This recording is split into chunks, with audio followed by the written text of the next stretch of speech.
Então vamos começar aqui, tá? O tema de hoje é hemorragia subaracnoide, tá bom? Estamos aqui com os residentes que estão no estágio de pronto-socorro, tem internos e tem outros residentes aqui. Bom, então, né, hemorragia subaracnoide é um tipo de AVC hemorrágico, um tipo de acidente vascular cerebral hemorrágico. A epidemiologia é variável, depende da região, só que tem traços epidemiológicos aí, vocês devem ter lido nos artigos, é mais comum em mulheres após a quinta, sexta década de vida, principalmente após a menopausa, então tem uma hipótese de que o período fértil tem um efeito protetor e depois da menopausa, em relação às mudanças hormonais, predispõe a pessoa a ter HSA. A taxa de letalidade vem caindo nos últimos anos, tá? A mortalidade hoje gira em torno de 30% ainda.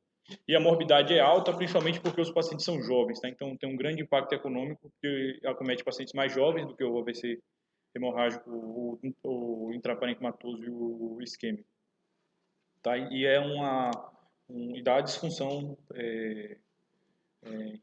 de vida mesmo, tá? Então o principal fator de risco é a hipertensão, a idade também é um fator de risco importante e a presença do aneurisma, esses são os três principais fatores de risco, tá? Hipertensão, a idade, aquela idade ali, quinta, sexta década de vida, e presença de um aneurisma não roto, tá? Outros fatores de risco aí, tabagismo, alcoolismo, e os fatores não modificáveis, né? Então, ser do sexo feminino, história familiar, o Japão e a Finlândia têm uma taxa maior de HSA, então ser japonês ou finlandês entra como fator de risco, e ter um HSA prévia, tá? O uso de cocaína, uso de drogas simpático-miméticas também entra como um fator de risco. Mas os principais, hipertensão, idade e aneurisma não roto. Tá? Bom, a fisiopatologia do HSA é a ruptura de um aneurisma. Geralmente, eles quando rompem, eles estão medindo 6 a 7 milímetros. E o sangue começa a ocupar, o sangue arterial, né, de circulação arterial, começa a ocupar o espaço subaracnoide, ou de ventrículos, ou do parênquima, ou então subdural. Tá? É muito menos comum que tenha AVC, que tenha, vocês viram lá no artigo, que tenha HSA que entra em parênquima ou que faça um subdural. O subdural é bem incomum, o parênquima também é incomum. Mais comum é que tenha sangue no espaço subaracnoide e nos ventrículos. Tá? E a primeira injúria neurológica é essa imediata, tá? Que é do efeito tóxico do sangue no espaço subaracnoide e uma isquemia global. Se você tem um rompimento de uma artéria ali, você isquemia o resto porque está chegando menos sangue e também o sangue tem um efeito tóxico ali no tecido nervoso. Tá? Então essa é a primeira injúria. E a injúria mais tardia é a isquemia cerebral, que acontece 3 a 14 dias depois, que é a fase de vasoespasmo. Tá? Então tem duas fases de injúria neurológica. O quadro clínico principal é cefaleia, tá? Vocês viram lá no artigo que tem um monte de paciente que só se apresenta com cefaleia. A cefaleia é o único sintoma que a pessoa se apresenta, tá? A cefaleia, ela tem uma característica interessante, que é uma cefaleia de intensidade máxima em 1 minuto, que é a cefaleia que ele coloca lá em trovão, né? Thunder Headache. Ele coloca lá uma cefaleia em trovão, que é a cefaleia que começa e ela chega na intensidade máxima em 1 minuto, tá? Além disso, ela é de início súbito. Então, toda vez que o paciente aparece com a cefaleia, que ele nunca teve aquela dor na vida, uma dor que ele nunca teve, né? Ou então com essa característica, tomografar o paciente, tá? Esse paciente pode estar tendo um HSA. No artigo ele traz, né, o Silvio até estava comentando, essa regra de Ottawa aí, que tem sensibilidade de 100% para você identificar quem é o paciente que tem que fazer tomografia, tá? Então, o paciente acima de 40 anos de idade, se abrir cefaleia com 40 anos de idade, rigidez de nuca. O paciente que teve o ictus da cefaleia no exercício, então ele estava se exercitando e aí ele começou a ter uma cefaleia importante no exercício. Perda de consciência e o início súbito, tá? Então, se tiver qualquer uma dessas características aí, o paciente tem que fazer. Se você for usar esse OTAL aí, esse critério,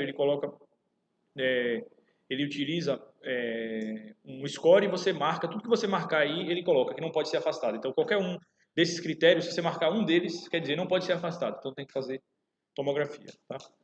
E pode ter outros sintomas aí associados, né? Então, náuseas, vômitos, rigidez de nuca, fotofobia, perda de consciência e sintoma neurológico focal, tá?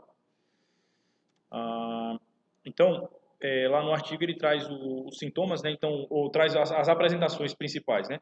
Então, principalmente é uma hemorragia intraventricular, metade aqui aparece com hemorragia intraventricular, a maior parte é subaracnoide mesmo, tá? Então tem sangue no espaço subaracnoide.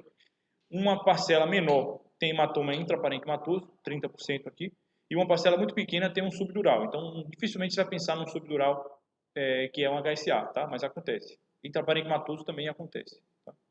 Geralmente é subaracnoide ou então hemorragia intraventricular.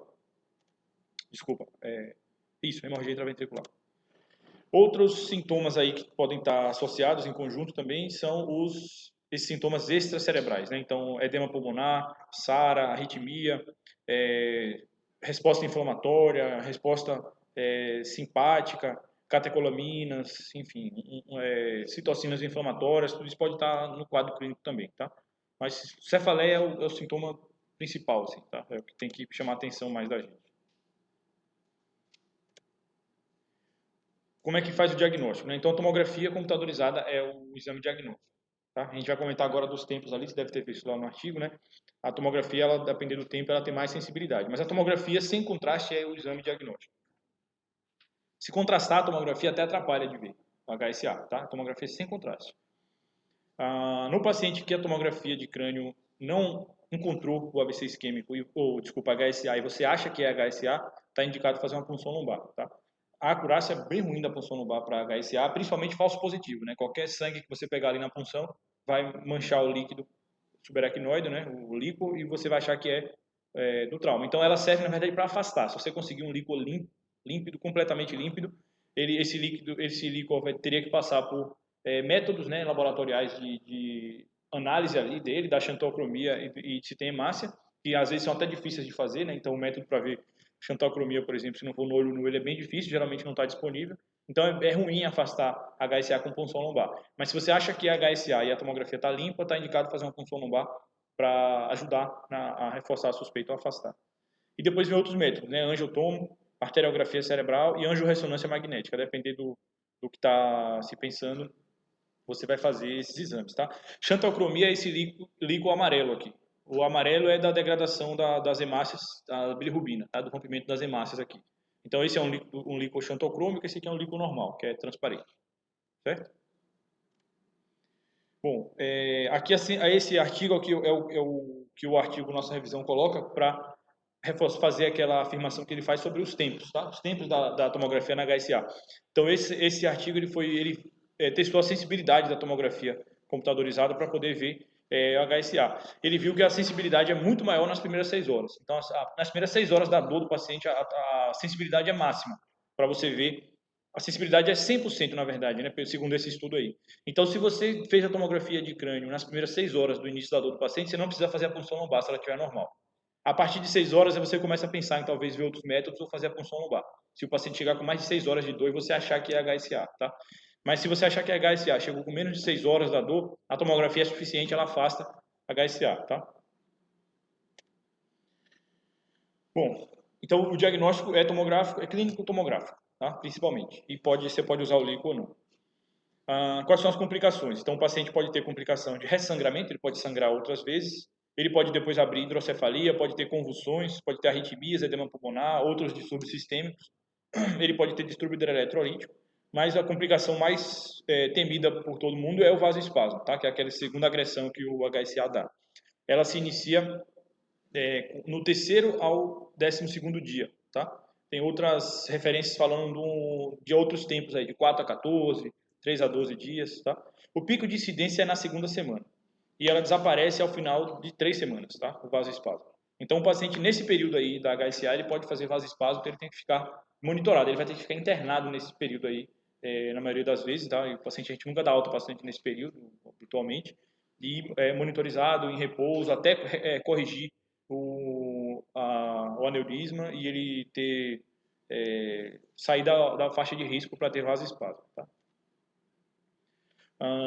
Esse artigo ele discutiu, deixa eu ver por que eu botei isso aqui. Ele discutiu principalmente os efeitos do, peraí. Não é isso. Esse artigo aqui ele discutiu a acurácia de alguns dados para poder ver risco de piora do paciente, tá? E para poder fazer um score, que é esse score aí. Então ele viu que o paciente que tem, por exemplo, ele abre hipotenso ou hipertenso, ele abre com hiperglicemia, ele abre com acidose metabólica e gradient me esqueci o que é esse AA gradient, tá? Mas ele viu que tem fatores aí de melhora, esses fatores aí associados, eles indicam um risco maior do paciente de deteriorar, tá? E aqui ele viu, usando esse score aqui, qual era a chance do paciente piorar e morrer e a chance do paciente não piorar e morrer. Então, se esse score batia em 8, por exemplo, 7, 8, o paciente tinha uma chance grande de piorar e de morrer, tá? Se o paciente batia 0, 1, ele tinha a chance menor, muito menor de piorar e de morrer, tá? Então, hiperglicemia, acidose metabólica, hipo ou hipertensão, e esse primeiro eu me esqueci o que é. Gradiente arterial alveolar. Bom, ele viu que também, né, o risco de complicação, o principal fator que deu risco de complicação, MRS é aquela escala de funcionalidade, tá, o rank, e aqui na direita é mortalidade. Então, o Hunt-Hess, que é a severidade clínica, era o principal fator prognóstico, tá? Quanto mais grave a severidade clínica, mais chance do paciente ficar disfuncional ou morrer. E o segundo seria a idade, tá? Principalmente. Hiperglicemia é um fator que aumenta a mortalidade de qualquer paciente crítico, tá? Não vai ser diferente com HSA. Mas principalmente aqui, ressangramento, idade e o Hunt-Hess, tá? São os principais fatores de risco para o paciente ficar sem funcionalidade ou morrer a longo prazo. Beleza. A fisiopatologia do vasoespasmo, o vasoespasmo ele se dá por alterações bioquímicas e metabólicas ali da agressão relacionada à oxihemoglobina na vasculatura cerebral, tá? A fisiopatologia ela é multivariada e é uma complicação comum entre o 7º e o 10º dia, que é o pico da incidência, mas acontece ali entre 3 e 14 dias, 3 a 12 dias, 4 a 12 dias, 4 a 14, varia um pouco de estudo para estudo. E melhora após o 21º dia, tá? Ela é a grande causa de morte e a grande causa de sequela neurológica, tá? O que a gente teme no HSA. Esse estudo aqui, ele foi o estudo original que fundamentou o Fischer, até que é a escala de Fischer que a gente usa. A escala de Fischer a gente usa, né, de 1 a 4, a gente classifica sempre o paciente, o Hunt-Hess e o Fischer dele, tá? O paciente chegou com HSA, aquele artigo ele cita outros scores, né, que a gente pode usar. Faz até uma comparação entre os scores. Faz até uma comparação entre eles, né?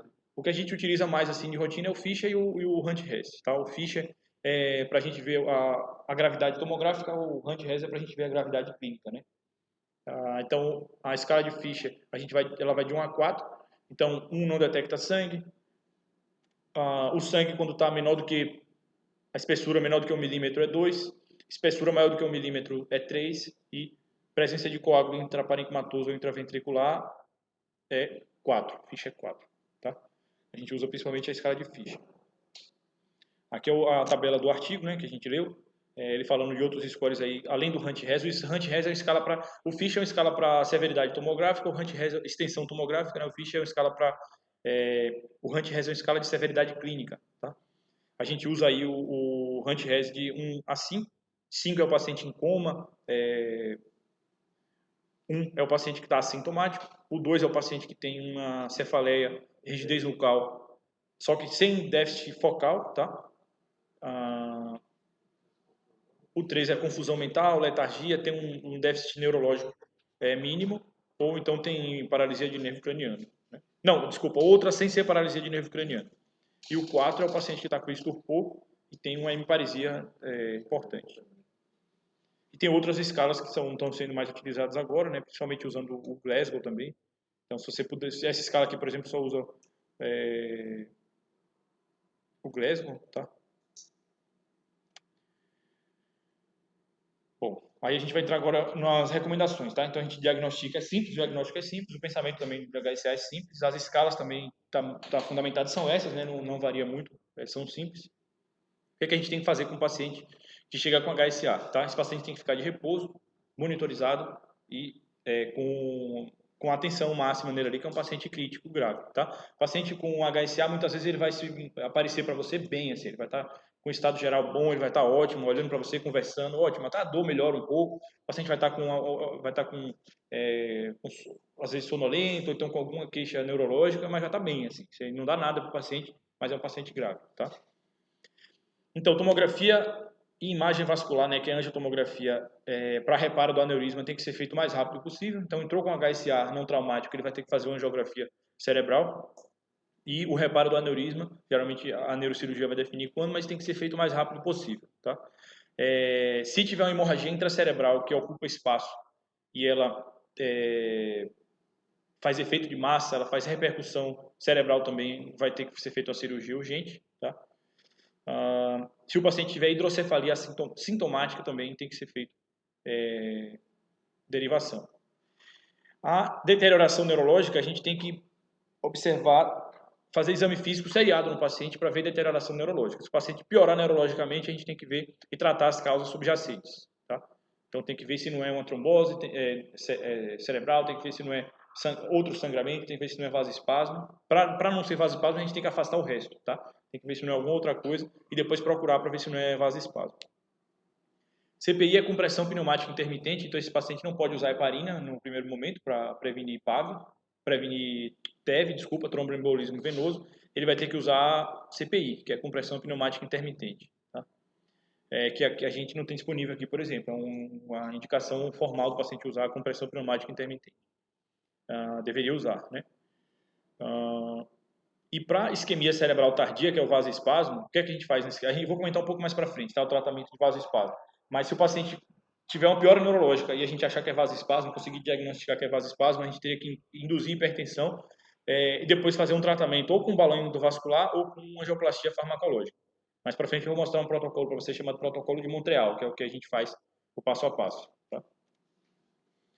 Para as recomendações, aquelas são recomendações da revisão que a gente leu. Eu coloquei aqui as recomendações desses outros dois guidelines aqui. Tá? O último guideline mais das sociedades principais aqui foi esse da AHA e da ASA de 2002. Tá?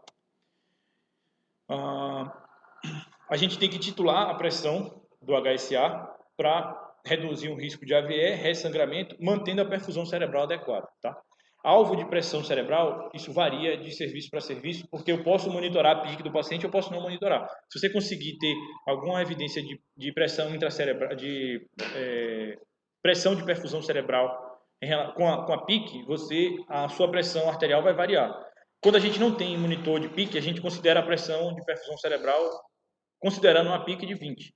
Então a gente vai usar aquela doutrina de Monroe-Carey, né? Vai considerar que a pressão de perfusão cerebral é a PAM menos a PIC, tá? Se a gente quer uma pressão de perfusão cerebral de 80, a gente quer uma PAM de 100 para diminuir uma PIC de 80, por exemplo. Tá? Então a gente mantém a pressão de perfusão cerebral do paciente acima de 70, acima de 80. Isso significa que a gente mantém uma PAM de 70 acima de 80, não, desculpa, de 90 a 100. É assim que a gente mantém a PM do paciente, de 90 a 100. Tá? A gente não deixa a pressão sistólica também muito alta, então manter a pressão abaixo de 160 é o suficiente, segundo a recomendação do guideline. Tá? Se manter a pressão sistólica abaixo de 160, tá, é suficiente. Mantendo uma pressão de perfusão cerebral adequada. Tá? Então a gente mantém uma PM aí entre 90 e 100, se possível. A gente usa aí, ele indica que se a gente usa o Unipride, por exemplo, ou abetolol, são medicações que a gente tem o Unipride, por exemplo. Tá? E nos pacientes que têm um atraso, eu não vou tratar o aneurisma agora, eu posso fazer uso de antifibrinolítico, que é o Transamin. Ele pode reduzir o risco de sangramento, né? Então tá aí. 6 horas até 72 horas. Exatamente. Eu decorei. Ele decorou até o 12, né? É isso aí. Então a gente tem indicação de Transamin no paciente que você não vai corrigir o aneurisma de imediato, tá? Você coloca o Transamin. Nimodipino oral. Todo paciente que entra com HSA, ele tem que usar nimodipino oral por 30 dias, tá? O nimodipino, a dose é de 60 mg de 4 em 4 horas enteral. O comprimido de nimodipino tem 30 mg. Então a gente vai botar 2 comprimidos de 4 em 4 horas na sonda. Todos os pacientes, sem exceção, eles têm indicação de usar nimodipino, tá? Esse foi o estudo que provou principalmente o benefício do nimodipino, tá? Esse estudo é de década de 90, tá? Um estudo bem antigo. Ele provou o efeito do nimodipino com NNT de 9, então o número necessário para tratar foi 9, é considerável, então um benefício grande assim, tá? Nos pacientes. Eles têm o desfecho bem melhor, tá? Com significância estatística, tanto de infarto cerebral, de desfecho ruim, como ele coloca aí, né? Pobre, e ressangramento. Essa revisão aqui da Cochrane também viu benefício. Aqui, ó, eu só ampliei o final da tabela aqui para vocês. Ele coloca aqui a tendência de favorável ao tratamento com NNT19. Tá? Isso foi uma meta-análise da Cochrane, e o NNT19 é um NNT bom também, então o paciente tem benefício muito claro de usar nimodipino no HSA, tá? Então, a gente já foi bem documentado, a gente tem que usar nimodipino sempre. Nimodipino ele induz hipotensão, tá? Então, no paciente que começa a ficar hipotenso, você tem que reduzir a dose do nimodipino. Se o paciente continuar hipotenso, mesmo com a dose baixa, aí você tira o nimodipino. Você não coloca o nimodipino e deixa o paciente hipotenso, tá? Você não coloca o nimodipino e anora, não. É melhor você tirar o nimodipino. O guideline indica isso. A gente vai manter euvolemia. Então, o volume circulante normal para prevenção de isquemia. A gente não faz mais hipervolemia. Então, hipervolemia profilática, antes era recomendada, não é mais recomendada, tá? A gente vai fazer euvolemia. Os pacientes têm que ficar euvolêmicos, eles não podem ficar hipovolêmicos, tá? Para monitorar esse paciente, num centro que tem monitorização, linha de cuidado mais séria assim para HSA, o paciente faz Doppler transcraniano de rotina. Sempre tem Doppler transcraniano, tá? É feito de rotina ali, e a angiotomografia é feita também rápido se o paciente precisar, se tiver deterioração clínica. Esse é assim que se monitoriza um paciente com HSA, tá? Então, o Doppler transcraniano ele é uma ferramenta de baixo custo e é bem fácil ali de se fazer para a pessoa treinada, tá? E pode ser feita. O recomendado é que se faça. E o Doppler transcraniano ele vai identificar que o paciente está tendo vasoespasmo, tá? Principalmente se ele tiver deterioração clínica.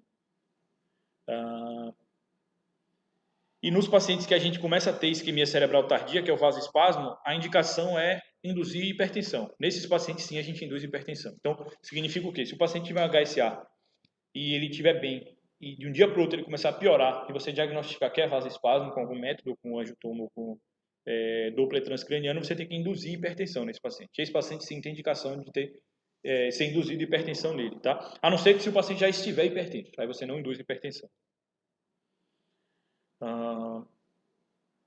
E a gente vai comentar já dessa angioplastia cerebral ou vasodilatador intraarterial seletivo nos pacientes com isquemia não responsiva à hipertensão. Tá? Aqui era do nimodipino, já comentei para vocês. As estatinas também foram testadas, tá? Então esse estudo chamado STAT, que é de 2014, ele testou estatina. A estatina não teve benefício, claro, não foi indicada. Esse estudo aqui, ele viu um benefício, mas muito contestável esse estudo, tá? Ele coloca que, por exemplo, a profilaxia com simvastatina contra o vasoespasmo, ela foi segura, bem tolerada,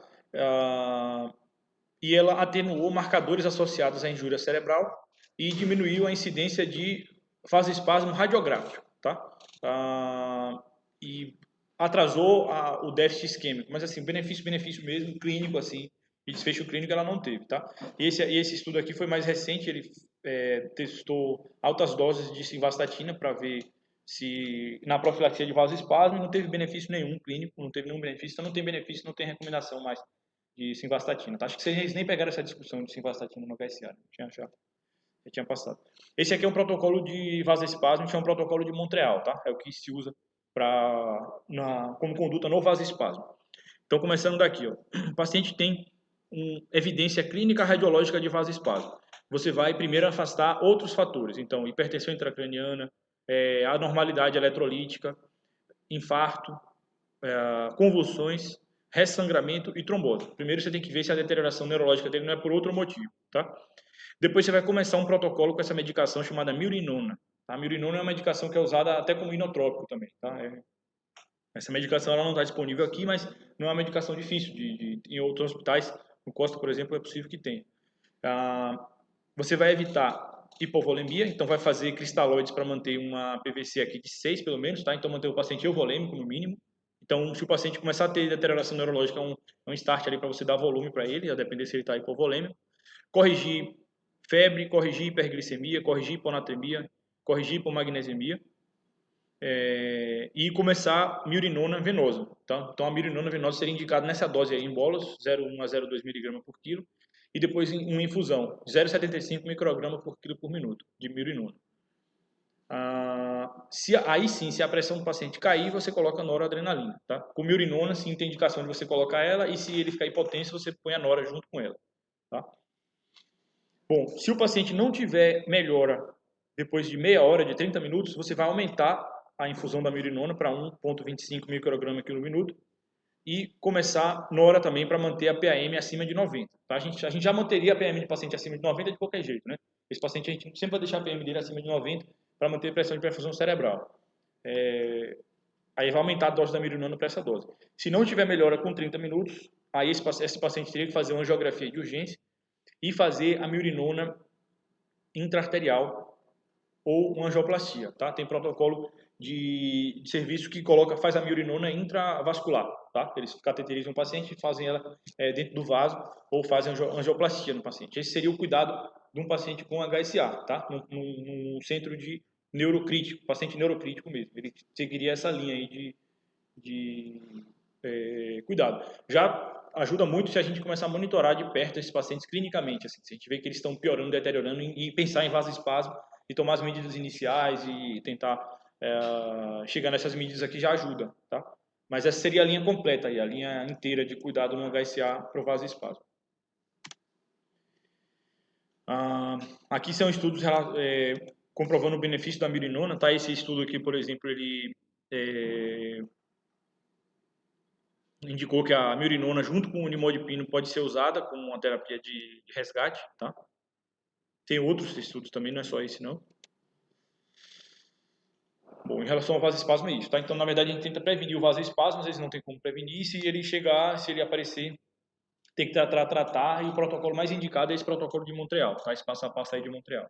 Deixar o paciente euvolêmico, pelo menos, corrigir aqueles outros fatores, procurar outras causas que não o vasoespasmo. Se vê que é vasoespasmo mesmo, induzir hipertensão, mirinona venosa, depois balão, angioplastia intracerebral ou a mirinona intravascular, tá? Bom, a hidrocefalia é uma complicação comum também do HSA. Se o paciente desenvolver hidrocefalia, está indicado fazer derivação, tá? Isso não é muito nosso contexto, geralmente o neuro vai indicar essa condição aí, mas é bom a gente saber que precisa, o paciente necessita de derivação se ele fizer hidrocefalia, uma derivação ventrículo externo ou ventrículo peritoneal, e tem estudos mostrando também que o desmame da DVE ao longo de 24 horas ele não é muito efetivo em reduzir a dependência da derivação, tá? Mas isso não é muita discussão aqui agora. Bom, anticonvulsivante. Então, não tem indicação do uso rotineiro de anticonvulsivante profilático, tá? Não tem indicação de você usar anticonvulsivante profilático. Você vai tratar a convulsão se ela chegar, você tem que tratar. O paciente desenvolver convulsão, você vai fazer anticonvulsivante terapêutico.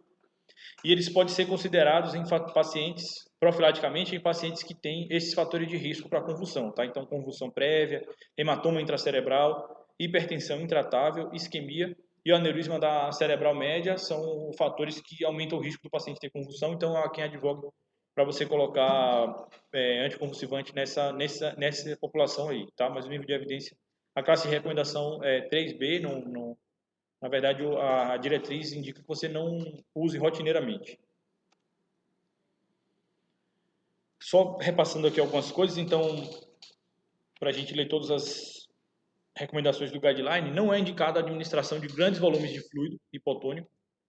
A monitorização do status volêmico é uma ferramenta, com alguma ferramenta importante, tá? Isso para qualquer paciente crítico, a gente faz monitorização da volemia com alguma ferramenta, tá? Você não olha para o paciente mais e diz, eu acho que ele está hipovolêmico, eu acho que ele está hipervolêmico. Você tem que usar alguma ferramenta ali, um ultrassom para PVA cabo, ultrassom pulmonar, PVC, assim, dados clínicos para você ver se o paciente está hiper ou hipovolêmico. Tem que ter controle agressivo da febre, esse paciente não é para fazer febre, tá? Às vezes a gente tem serviço que coloca dipirona de horário já, para o paciente não sentir nem dor, nem febre. O controle glicêmico ele tem que ser cuidadoso, você tem que evitar hipoglicemia, não pode fazer hipoglicemia. Qualquer fator que aumente o trabalho do cérebro e aumente a demanda cerebral de oxigênio, ou reduza a oferta cerebral de oxigênio ou glicose, ela tem que ser evitada ao máximo, tá? Febre, por exemplo, hipoglicemia, por exemplo. Hemotransfusão, ninguém sabe ainda a taxa de hemoglobina alvo para esse paciente, tá? A diretriz coloca 8 a 10, mas não há um limiar bem definido para isso. Então, é adequado você deixar pelo menos a hemoglobina do paciente 8 a 10 para cima, tá? Abaixo disso você transfunde. Uso de fludrocortisona e solução hipertônica é razoável para você corrigir e prevenir hiponatremia. Geralmente a gente faz se o paciente tiver hiponatrêmico mesmo. A gente usa solução hipertônica normalmente, né? Fludrocortisona não é muita prática, a gente não usa muito.